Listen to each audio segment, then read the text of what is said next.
संपूर्ण स्वराज न्यूज के इस बेहद विशेष बुलेटिन में आज हम इतिहास, वर्तमान और भविष्य तीनों के पन्नों को एक साथ मेज पर रखकर बात करेंगे। आज हम बात करेंगे उस संस्था की जो इस देश के संविधान की आखिरी रक्षक है। हम बात करेंगे हमारी अदालतों की ताकत की। हम बात करेंगे सत्ता के उस अहंकार की जो समय समय पर सिर उठाता है। और हम बात करेंगे उस जनता की जो सब कुछ देखती है, सब कुछ सहती है, लेकिन जब फैसला सुनाती है तो बड़े से बड़े हुक्मरान का सिंहासन मिट्टी में मिल जाता है। क्या आपने कभी सोचा है कि जब एक देश की संसद गूंगी होने लगे, जब कार्यपालिका अपनी मर्यादाएं भूल जाए, मीडिया हुक्मरान की आरती उतारने वाली भजन मंडली बन जाए, तब इस देश के आम नागरिक के पास क्या बचता है? तब बचती है इस देश की अदालत। एक अदालती फैसला कैसे इतिहास का रुख बदल देता है, आज हम इस कड़वी और सच्ची कहानी का विश्लेषण करेंगे। नमस्कार, मैं हूं सादफ प्रसाद तिवारी। आप देख रहे हैं संपूर्ण स्वराज न्यूज।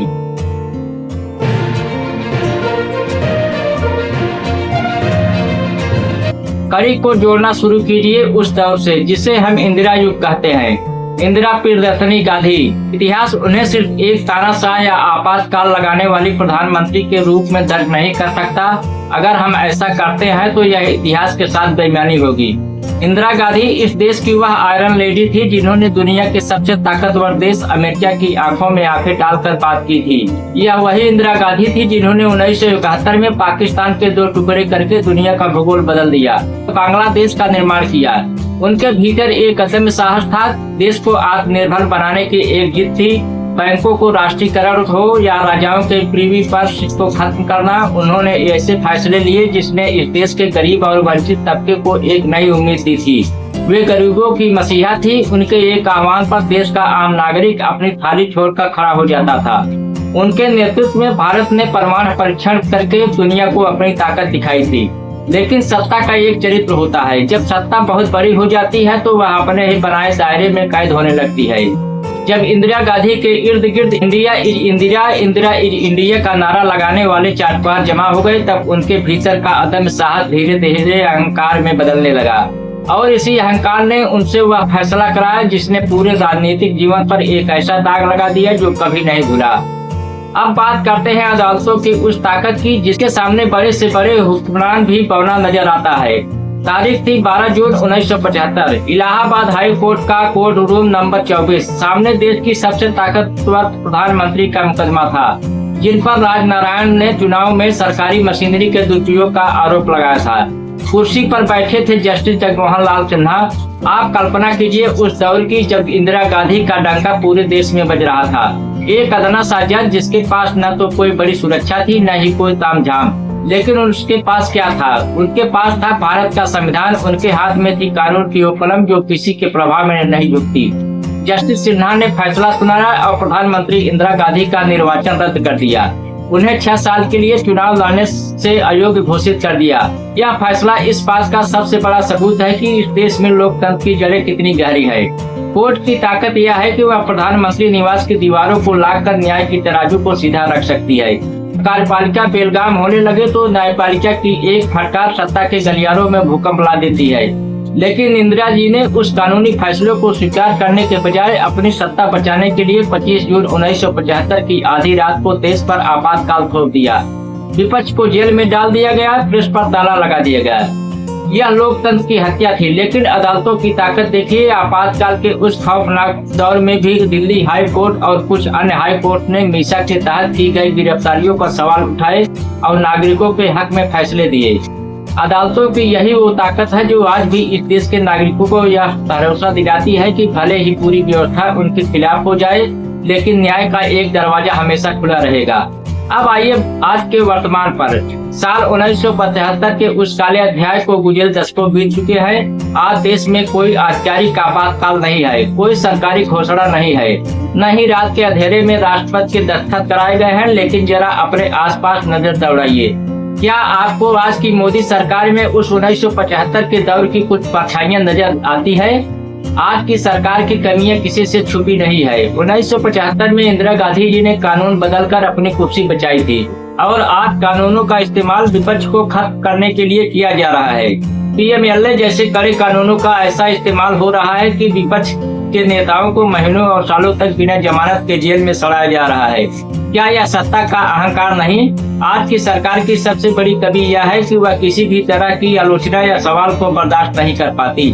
अगर आप सरकार की आर्थिक नीतियों पर सवाल उठाएंगे, बेरोजगारी और महंगाई पर बात करेंगे, अगर आप मणिपुर के हालातों पर सरकार को घेरेंगे तो आपको तुरंत देशद्रोही या अर्बन नक्सल घोषित कर दिया जाएगा। इंदिरा जी के दौर में अखबारों की बिजली काटी जाती थी ताकि सच बाहर न आ सके। आज की सरकार को बिजली काटने की जरूरत ही नहीं है। आज का गोदी मीडिया खुद ब खुद कैमरे के सामने घुटने टेक कर खड़ा है। जो पत्रकार कभी सत्ता से सवाल पूछते थे, वे आज विपक्ष के सवाल पूछ रहे हैं। मुख्य धारा के टेलीविजन चैनल सुबह से शाम तक नफरत का एक ऐसा जहाज कि देश का ताना बाना बिखरने लगा है। बेरोजगारी चरम पर है, पेपर लीक के कारण युवाओं का भविष्य अंधकार में है। लेकिन सरकार इन बुनियादी मुद्दों पर बात करने के बजाय केवल इवेंट मैनेजमेंट और पीआर में व्यस्त है। जब देश की संसद में बिना किसी गंभीर बहस के सैकड़ों सांसदों को सस्पेंड करके कानून पास कर लिए जाते हैं, जब देश की प्रमुख जांच एजेंसी चाहे वो सीबीआई हो, ईडी हो या इनकम टैक्स हो, वे केवल सरकार के राजनीतिक विरोधियों को कुचलने का हथियार बन जाती हैं, तो यह लोकतंत्र की कमजोरी की सबसे बड़ी निशानी है। संपूर्ण चुनाव न्यूज के दर्शकों, आज इतिहास के इन खौफनाक पन्नों को पलटने और वर्तमान के इस कड़वे सत्य का आईना देखने के बाद आखिरी और सबसे बड़ा सवाल क्या बढ़ता है? क्या यह सिर्फ 50 साल पुरानी एक तानाशाही और आज के दौर के एक अघोषित संकट की तुलना मात्र नहीं? यह बात सिर्फ इंदिरा गांधी के उस अहंकार की नहीं थी जिसने देश को जेल खाना बना दिया, और न ही यह बात सिर्फ आज की सरकार की उन कमियों की है जो विपक्ष को मिटाकर संस्थाओं को टिकाकर खुद को अमर समझ बैठी है। यह बात इस देश के उस आम नागरिक की है जो हर 5 साल में उंगली पर स्याही को लगवाता है, लेकिन बाकी के 4.5 साल अपने किस्मत पर आंसू बहाता है। जरा ठंडे दिमाग से सोचिए, 1975 के उस दौर में जब प्रेस पर सेंसरशिप लगी, जब बड़े बड़े अखबारों के दफ्तरों की बिजली काटी गई, तब भी इस देश के पत्रकारों ने हार नहीं मानी थी। इंडियन एक्सप्रेस ने अपने संपादकीय के पन्ने को खाली छोड़कर हुक्मरान के मुंह पर तमाचा जड़ा था। तब मीडिया को डराया जाता था, झुकाया जाता था, लेकिन आज के इस दौर में मुख्यधारा के मीडिया को झुकाने के लिए किसी कानून की जरूरत नहीं है। आज का गोदी मीडिया रेंगने के लिए खुद ब खुद तैयार खड़ा है। वह जनता के मुद्दों को दफन करके सुबह से शाम तक नफरत का ऐसा कारोबार चला रहा है जिसने आपके ड्राइंग रूम को, आपके परिवार को एक मुफ्त युद्ध क्षेत्र में बदल दिया है। जो टीवी चैनल कभी सत्ता की कमियों को उजागर करते थे, वे आज बेरोजगार युवाओं का मजाक उड़ाते हैं।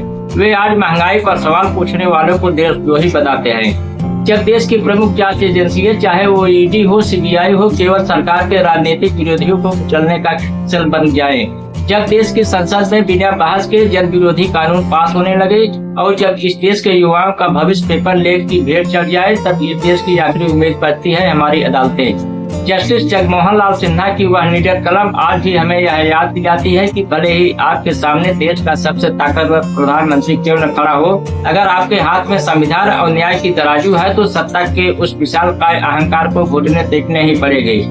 हाल के दिनों में सुप्रीम कोर्ट ने जिस तरह से कुछ मामलों में नागरिकों के मौलिक अधिकारों की रक्षा की है, वह इस बात का सबूत है कि लोकतंत्र का दिया अभी पूरी तरह बुझा नहीं है। लेकिन क्या सिर्फ अदालतों के भरोसे यह देश बचेगा? अब मेरा एक सीधा संदेश इस देश के आम नागरिकों के लिए और विशेषकर इस देश के युवाओं के लिए, मेरे युवा दोस्तों जो सुबह सुबह उठकर रील्स इंस्टॉल करते हैं, जो व्हाट्सएप यूनिवर्सिटी को झूठ को सच मानकर आपस में लड़ रहे हैं, जरा ठहरिए और गौर कीजिए। लोकतंत्र कोई ऐसी जागीर नहीं है जिसे एक बार हासिल कर लिया तो वह हमेशा सुरक्षित रहेगी। लोकतंत्र हर रोज कमाना पड़ता है अपने सवालों से, अपनी सजगता से। 1977 में इस देश की उस गरीब, अनपढ़ और वंचित जनता ने, जिसके पास न तो इंटरनेट था, न तो स्मार्टफोन था और न ही कोई बड़ी सुख सुविधा थी, उस जनता ने अपने वोट की चोट से इतिहास की सबसे ताकतवर प्रधानमंत्री इंदिरा गांधी को धूल चटा दी थी। उन्होंने साबित किया था कि भारत की जनता रोटी भले ही कम खाए, लेकिन वह अपनी आजादी का सौदा कभी नहीं करेगी। आज जब आपसे आपकी नौकरियां छीनी जा रही है, जब आपकी शिक्षा का बंटाधार हो रहा है, जब आपके अधिकारों को धीरे धीरे कानून की आड़ में कुचला जा रहा है, तब आपकी खामोशी इस देश के लोकतंत्र के लिए सबसे बड़ा खतरा है।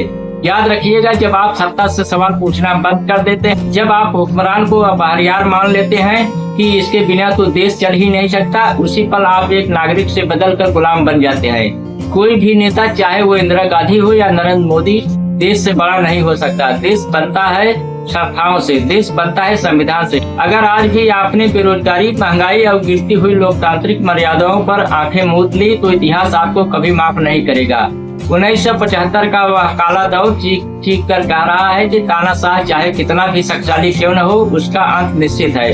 बशर्ते इस देश की जनता जागती रहे। अपने मोबाइल स्क्रीन की इस कृत्रिम दुनिया से बाहर निकलिए, अपने आसपास के समाज को देखिए, नफरत के इस बाजार को खारिज कीजिए और मोहब्बत तथा प्यारों की बात कीजिए।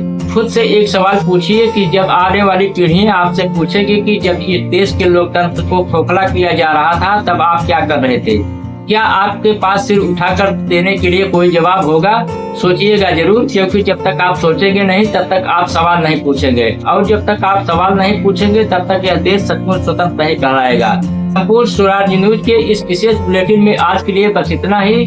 देखते रहिए संपूर्ण स्वराज न्यूज। नमस्कार, जय हिंद।